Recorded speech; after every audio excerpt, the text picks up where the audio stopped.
All right, WMC, this is the video to find the winner of our $50 freebie break credit winner from last Friday, 125. So this list is all of the non-winning spots for that week.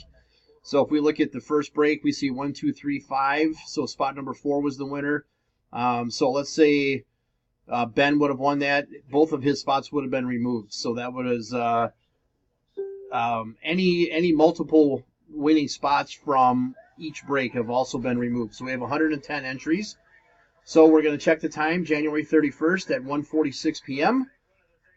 We're going to run over to the freebie and type live. We have January 31st at 1:46 p.m.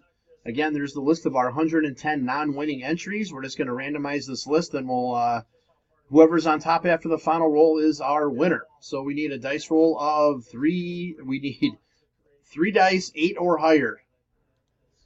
Why am I getting an error? There we go. Okay, that was weird. All right, so 13, 6 and 6 and 6 and 1. So 13 times. Here we go. Good luck. 1, 2, 3, 4, 5, 6. Come on. 7, 8, 9, 10, 11, 12. Last and final. Here we go. Good luck. It is Russell. Spot 3 is your winner. So, Russell, you have a $50 break credit coming that you can use on anything. There is our verification code. Our timestamp, once again, January 31st, 1:47 p.m. That's it, guys. We'll see you tomorrow night.